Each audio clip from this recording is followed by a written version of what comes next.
보는 말 중에 하나가 마음이 어떠시냐는 말을 많이 물어봅니다. 마음이 기쁜지, 마음이 평안한지, 또 마음이 근심이 있는지 제가 그렇게 많이 물어봅니다. 여러분 요즘 마음이 어떠십니까? 마음이 평안하십니까? 마음이 기쁨이 있습니까? 아니면 마음이 근심과 염려가 있습니까? 성령님은 우리의 마음 가운데 평안을 주시고 기쁨을 주신다고 성경에 기록되어 있습니다. 그런데 여러 가지 이유로 또 우리의 연약함으로 우리는 염려할 때가 있고 근심할 때가 있습니다. 오늘 성경 말씀을 봤더니 근심에는 두 가지 종류의 근심이 있더라고요. 하나는 하나님의 뜻대로 하는 근심이고 두 번째로는 세상 근심이더라고요. 이 세상 근심이 무엇일까요? 우리 세상 근심은 무엇을 먹을까? 무엇을 입을까? 그리고 내가 앞으로 어떻게 살아갈까? 이런 근심을 세상 근심이라고 하는 겁니다. 이게 세상 근심이라고 한다면 우리는 세상 근심을 너무 많이 하고 살잖아요. 그리고 이런 근심을 하지 말라고 하면 도대체 어떻게 살아가라는 걸까요? 여러분 어떻습니까? 여러분 우리가 장래에 어떻게 살까? 무엇을 먹을까? 무엇을 마실까? 무엇을 입을까? 여러분 그런 걱정을 안 하고 살아가시는 분들이 있다면 참 팔자 좋으신 분들입니다. 여러분 어떠세요? 여러분 안 그렇죠? 그런 걱정하시죠? 어떻게 살아갈까? 그러니까 성경은 그런데 그런 거에 대해서 뭐라고 말합니까? 아무것도 염려하지 말고 오직 모든 일에 기도와 간구로 너희 구할 것을 감사함으로 하나님께 아뢰라. 그리하면 모든 지각에 뛰어난 하나님의 평강이 너희 마음과 생각을 지키시리라. 이렇게 대답하고 있어요. 우리는 근심할 일들이 참 많은 존재예요. 왜냐하면 우리는 연약한 존재이기 때문에, 우리는 하나님의 도움이 필요한 존재이기 때문에, 하나님이 도와주셔야만 살 수 있는 존재이기 때문에, 우린 연약한 존재이기 때문에, 능력이 많은 존재가 아니기 때문에, 우린 연약함 때문에 우리는 근심하게 되고 우리는 근심할 수밖에 없는 존재인데 성경은 뭐라고 대답하냐면은 근심할 일이 있으면, 염려할 일이 있으면 너무 근심하지 말고 기도해, 그렇게 말씀하고 있는 거예요. 여러분 어떻게 하시겠습니까? 내가 지금 걱정거리가 있으니까 그거를 걱정거리를 묵상하고 걱정거리를 가슴에 품고 있고 사시겠습니까? 아니면 그 걱정거리를 주님께 가지고 나가서 주님 나 이런 걱정거리가 있으니까 주님이 해결책을 제게 보여주세요. 어떻게 할지 주님 말씀해 주세요. 어떤 결정을 내리는 것이 바른 결정인지 주님 제게 성령의 감동을 주세요. 이렇게 하시겠습니까? 또 한 가지 우리가 이 염려에 대해서 주님께서 이렇게 말씀하십니다. 성경을 통해서 너희는 먼저 그의 나라와 그의 의를 구하라. 그리하면 이 모든 것을 너희에게 더하시리라. 너희는 먼저 마태복음 6장 말씀 보니까 무엇을 먹을까, 무엇을 마실까, 무엇을 입을까 걱정하지 말고 먼저 그의 나라와 그의 의를 구하라고 있어요. 이 말은 뭐냐면 우리가 무엇이 있어야 될지 하나님께서 아신다는 거예요. 우리가 무엇이 있어야 될지 하나님께서 아시기 때문에 하나님께서 우리의 모든 필요를 채워주실 것이라는 여러분 믿음이 있으세요? 정말요? 정말 그렇게 되던가요? 내가 뭐가 필요하니까 내가 필요한 걸 주님께서 아시고 내가 가만히 있어도 주님께서 내 필요를 다 채워주시는 것을 경험하며 사셨습니까? 대답 못 하시잖아요. 그런데 어떤 사람에게 그런 은혜를 허락하시냐면요, 먼저 그의 나라와 그의 의를 구하는 사람에게 하나님께서 이 모든 것을 더해 주시는 거예요. 우리 삶이요, 수준이다, 차원이다 이렇게 말하면 조금 그렇기는 하지만 하나님 중심의 차원과 우리 중심의 차원이 있어요. 하나님 중심의 차원, 하나님께 초점을 맞추고 살아가는 사람은 하나님께서 그 나머지의 일들은 알아서 책임져 주시겠다고 약속하고 있는 거예요. 그러니까 우리가 정말 무엇을 입을까 무엇을 마실까 걱정하는 것 대신에 먼저 그의 나라와 그의 의에 초점을 맞추고 있으면 나머지는 하나님이 채워주신다는 거예요. 여러분, 근심거리가 있으면 나의 초점이 지금 어디에 있는가? 하나님 나라와 하나님의 의에 있는가? 아니면 나의 필요에 있는가? 그거를 우리가 초점이 제대로 되어 있는가? 그리고 믿음으로 살아보라는 거죠. 어떤 선교단체에 간사님이 있었는데 강의를 많이 하는 그런 분이셨는데 이상하게 자기가 양복을 이렇게 살려고 그러면은 계속해서 하나님이 못 사게 하시더라는 거예요. 몇 년 동안. 그런데 어느 날 어디에 가서 강의를 하는데 거기에 이렇게 양복 이런 옷을 만드는 분이 그 강의에 듣고서는 은혜를 받고서는 그 뒤로는 그분이 그거를 책임져 주시더라는 거예요. 그러니까 초점이 뭐였어요? 무엇을 먹을까? 무엇을 입을까? 무엇을 마실까가 아니라 하나님의 뜻을 행하는 데 초점을 맞췄더니 하나님의 때가 되니까 하나님이 다 그렇게 해주시더라는 거예요. 여러분, 우리는 우리의 연약함 때문에 또 우리에게 이기심 때문에 우리가 근심하며 살아가는데 근심을 극복할 수 있는 두 가지 방법을 성경에서 보여주시는데 하나는 기도하는 것이고 두 번째로는 우리의 우선순위가 어디에 있는지 분명히 확실히 하는 거예요. 그러면 하나님이 나머지 일들을 해결해 주시는 것을 우리의 삶 가운데 보고 살아간다는 거예요.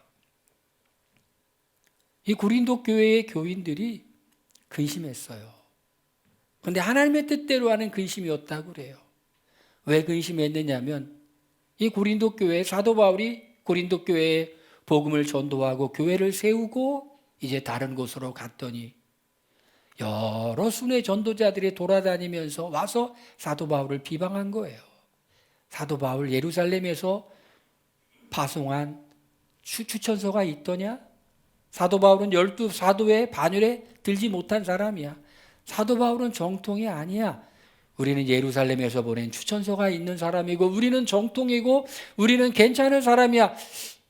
여러분, 사람이요 참 간사해요. 누군가에 대해서 나는 좋은 이미지를 갖고 있었지만 누군가 나쁜 얘기를 하면요 그 안경을 끼고 그걸 바라보게 돼요. 그러면 금방 나쁜 사람처럼 보여요. 저만 그래요? 여러분도 그러세요? 여러분도 그러죠? 제가 어떤 사람이 굉장히 좋은 사람인 것 같고 나하고 좋은 관계였고 호의적이었는데 어떤 사람이 그 사람 별로라고 말하는 순간 그 사람이 하는 행동이 그렇게 보이더라고요. 그래서 성경은 우리에게 비방하지 말라고 말하는 것 같아요. 왜냐하면 다른 사람이 시험에 들 수 있으니까. 고린도 교회 성도들이 순회 전도자들이 다니면서 바울을 비방하는 얘기를 듣고 나니까 그들의 눈이 좀 이렇게 삐딱해져가지고 아, 바울은 별거 아니었나 봐. 그래서 사도 바울이 어떻게 합니까? 사도 바울은 말에는 졸했지만은 글에는 능하잖아요. 편지를 보냈어요. 그거를 눈물의 편지라고 하는 겁니다. 우리가 이 성경이 고린도 전서와 고린도 후서가 있는데 고린도 전서와 고린도 후서에 우리에게 전해지지 않은 눈물의 편지라고 하는 편지가 있었다고 그럽니다. 그 편지를 통해서 사도 바울이 구구절절하게 하나님의 은혜의 말씀과 복음에 대해서 그리고 자신의 사도됨에 대해서 구구절절하게 편지를 보내는데 그 편지를 받고 난 다음에 이 고린도 교회의 교인들이 마음속에 근심하기 시작한 거예요.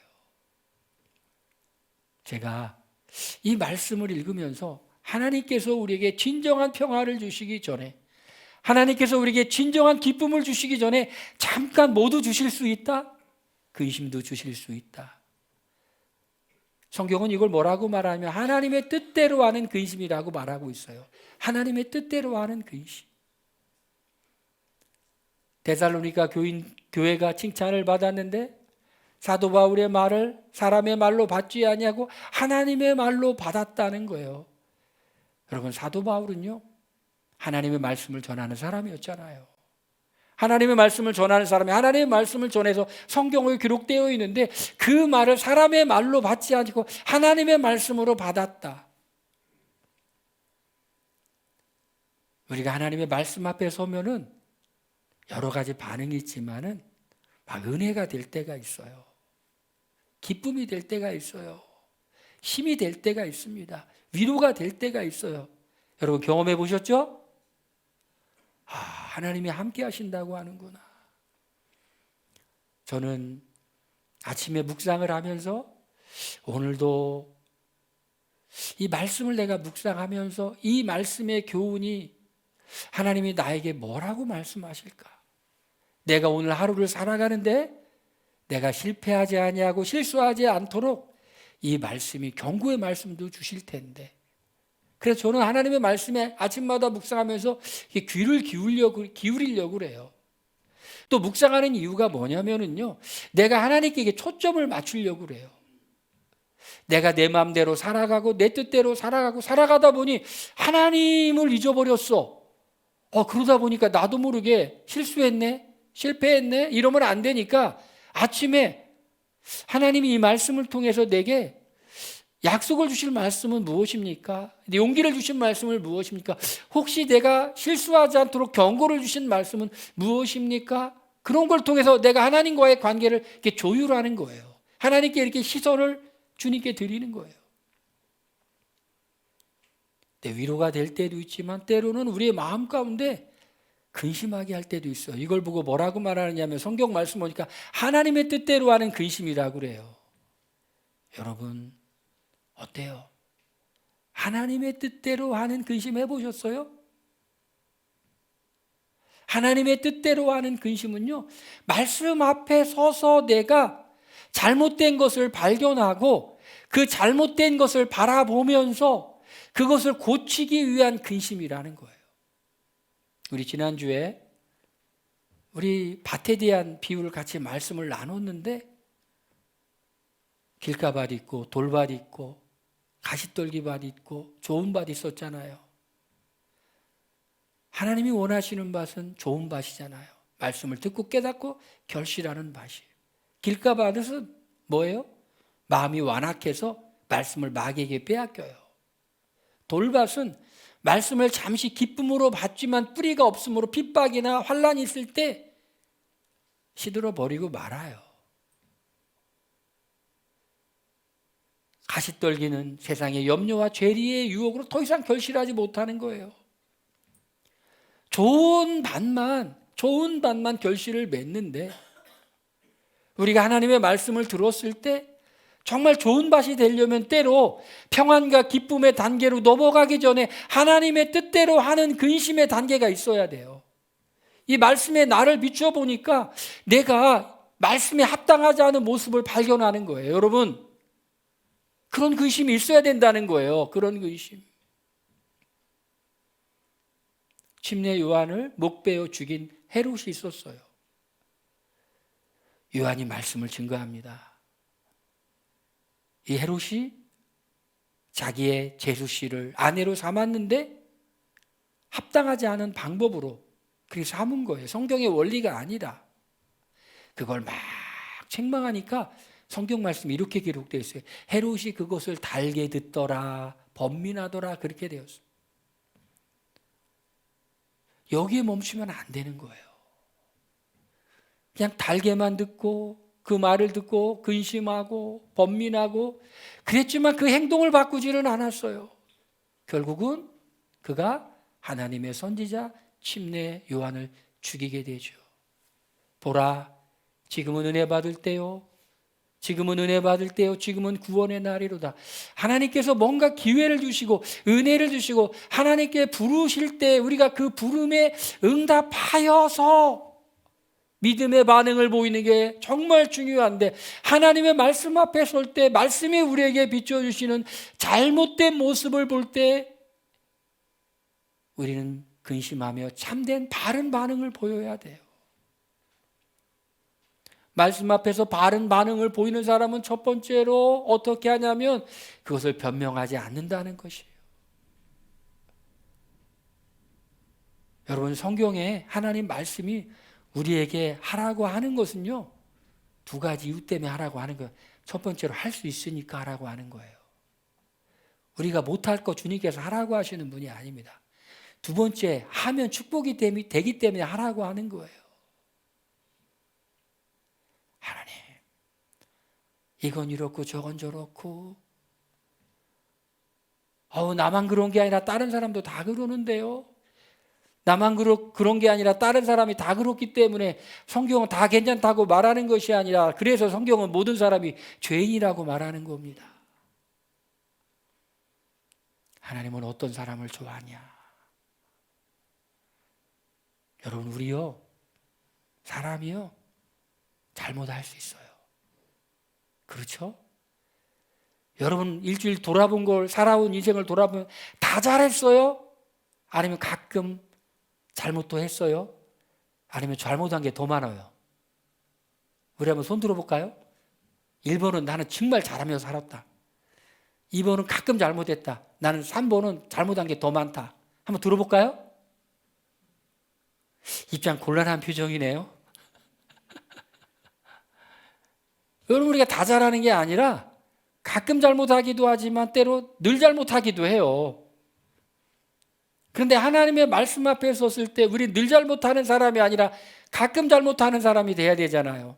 이 가끔 잘못하는 것을 넘어서 늘 잘하는 사람이 돼야 되는데, 이렇게 되기 위해서는 말씀 앞에서 우리가 섰을 때 주님이 우리의 잘못과 허물을 보여줬을 때, 그렇구나.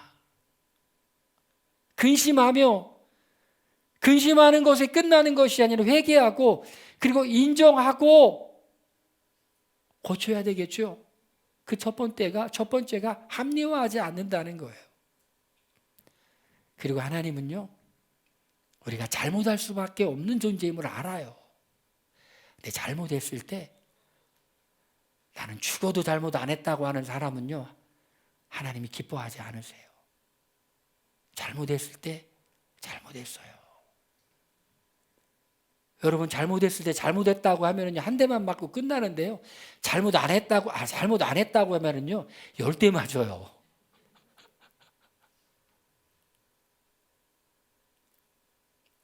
저희 누님이 여러 명 있었는데요, 저희 할아버지가 조금 성격이 있으셔가지고 손녀딸들도 막 때렸는데, 넷째 딸은 때리면 확 도망가 버리는데, 둘째 딸은 때리면 안 도망가고, 아이고, 얘기했네, 넷째 딸이라고. 안 도망가고 있으면은 더 맞아요, 덜 맞아요? 더 맞아요. 우리는 그런 고집 피울 필요가 없어요. 잘못했구나. 하나님, 죽어도 저는 이 길을 갈래요. 이렇게 하는 게 아니라, 하나님이 우리에게 보여주시면 예쁜 거예요, 여러분. 잘못했다고 말하는데, 잘못했습니다. 여러분, 아름다운 거예요. 잘못했다고 말하는 용기 아름다운 겁니다. 할렐루야. 세상에 멋진 사람은요, 자신의 잘못을 인정할 줄 알고, 그 잘못을 고백할 줄 알고, 그 잘못을 고칠 줄 아는 사람이 정말 멋진 사람이에요. 그리고 잘못했다고 말하면요, 더 이상 할 말이 없어요. 그래요, 안 그래요? 잘못했는데, 너 잘못했죠? 그럼 잘못했습니다. 고치겠습니다. 그럼 할 말이 없는 거예요. 하나님께서 우리를 참 언제 사랑하시냐면, 우리가 우리의 잘못을 알고 인정하고 합리화하지 않고 고치려고 할 때 하나님 우리 이뻐해 주신다니까요. 우리 하나님 뜻대로 근심하는 사람은 우리의 죄가, 우리의 잘못이 발견되었을 때 두 번째, 감정적으로 그것을 우리는 미워해요. 감정적으로. 잘못하기는 했는데 마음속에는 또 하고 싶어 죽겠어. 고치려는 마음이 있는 거예요, 없는 거예요? 잘못은 잘못인데 한 번은 더 해보고 싶다. 여러분, 중독에 걸린 사람들이요, 그걸 왜 못 끊냐면요, 나쁜 줄은 알아요. 해로운 줄은 알아요. 그런데 그게 싫지는 않은 거예요. 싫지는 않아. 그게 끊어지려면 감정적으로 끔찍하게 싫어야 돼. 끔찍하게 싫어야 돼요. 성령의 역사는 놀랍게 나타나요. 중국의 공안 종교국에 있는 사람이 우리나라의 교회에 와가지고 여러 교회를 한번 방문해 봤대요. 중국 한국 교회도 하도 선교를 하고 그러니까 이단과 정통 구별해야 되고 그러니까 그분이 꼴초였는데 예수님을 믿겠다고 이런 것도 안 했는데 예배 드리고 난 다음에 담배가 그냥 끊어졌대요.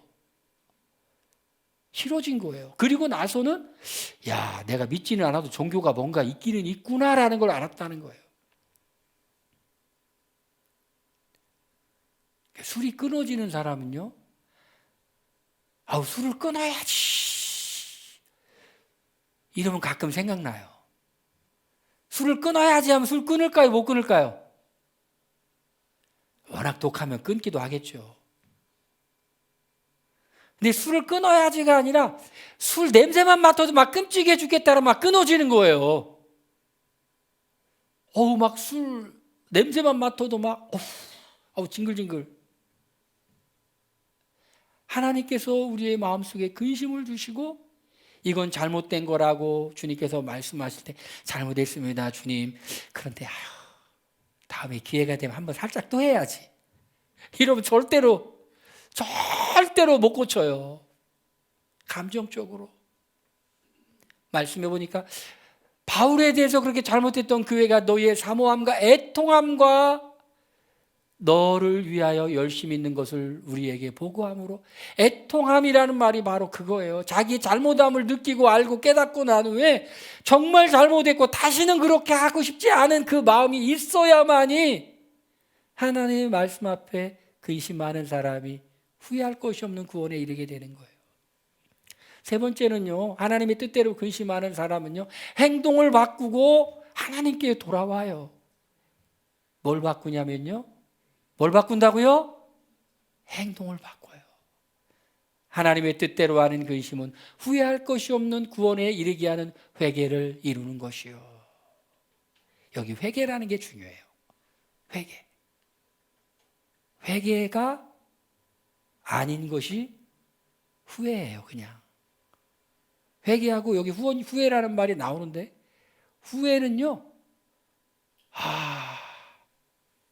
내가 그때 그렇게 하지 않았어야 되는데 이게 후회예요. 근데 회개는 뭐냐면요, 정말 삶을 돌이키는 것, 그리고 결단하는 것, 이게 회개예요.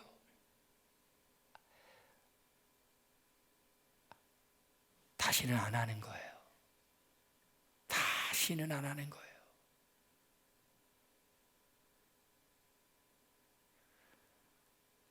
어떤 목사님이 해외 선교 갔다가 어떻게 TV를 이렇게 문득 틀었는데 조금 이상한 게 나와서 잠깐 봤는데 하나님이 그 목사님한테 그래도 7일 금식하라고. 그래 7일 금식했대요. 죽다 살아나가지고요. 또 그러겠어요? 안 그러겠어요? 7일 금식해야 돼요. 7일 금식. 여러분, 행동을 바꾸는 거예요. 행동을. 근심하는 것을 그냥 안 할게요 라고 또 하는 게 아니라 정말 행동을 바꾸는 거예요. 그런데 이렇게 했을 때 어떤 일이 있느냐만 보니까 후회하지 않을 삶을 산다는 거예요.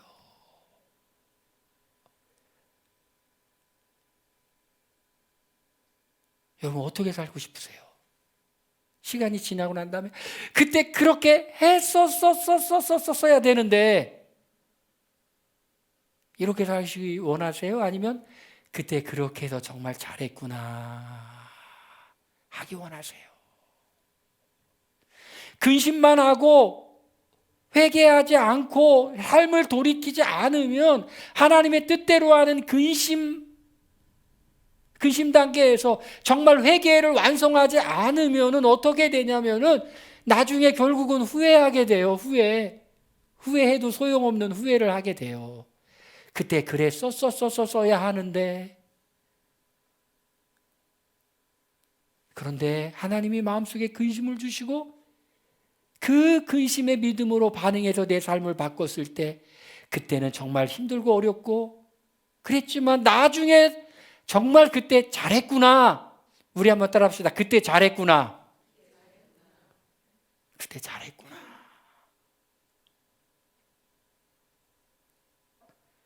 이주일이라고 하는 코미디언이요, 죽으면서 후회를 했는데 자기가 담배를 못 끊은 것을 그렇게 후회했대요.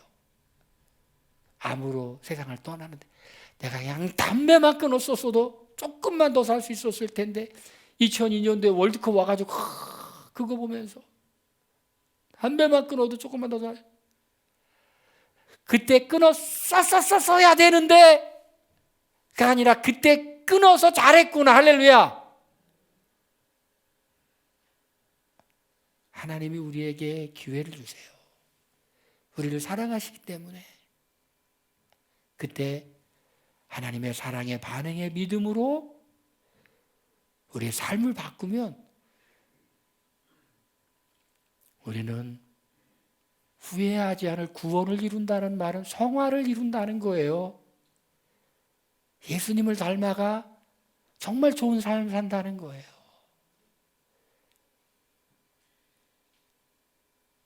사도 바울이 마게도냐에 있을 때 디도가 고린도에 방문해서 고린도 교회가 이렇게 되었다는 소식을 듣고 난 후에 바울에게 디도가 소식을 전하였더니 바울이 마음의 위로를 받아요. 야, 내가 눈물의 편지를 보내고 걱정했는데 이렇게 은혜롭게 되었구나. 여러분, 우리 하나님 뜻대로 하는 근심이 결국은 우리를 후회하지 않을 삶을 만들고 예수님을 닮아가게 하고 누군가의 삶의 인생에 위로와 기쁨을 주게 된다는 겁니다. 우리가 말씀을 읽으면서 주님이 우리에게 마음 가운데 뭔가 도전하고 있다면 여러분 미루지 마시길 바랍니다. 합리화하지 마시길 바랍니다. 힘들지만 하나님께 은혜를 구하며 시작하십시오. 그러면 우리의 인생이 그때 그러길 잘했구나 하게 될 말을 하게 될 겁니다. 우리 한번 다 같이 한번 따라 합시다. 그때 그러길 잘했구나. 그때 살림이 부천교에서 예배드리기를 잘했구나. 너무 길어요? 예배드리기를 잘했구나. 할렐루야. 우리 시간에 한번 기도하겠습니다. 하나님, 우리가 이 말씀을 듣고 우리의 삶이 하나님의 뜻대로 하는 근심은 후회할 것이 없는 구원을 이루는 근심인데, 주님, 우리가 늘 주님의 말씀 앞에서 우리의 삶을 바꾸길 원합니다. 우리 통성으로 기도합니다.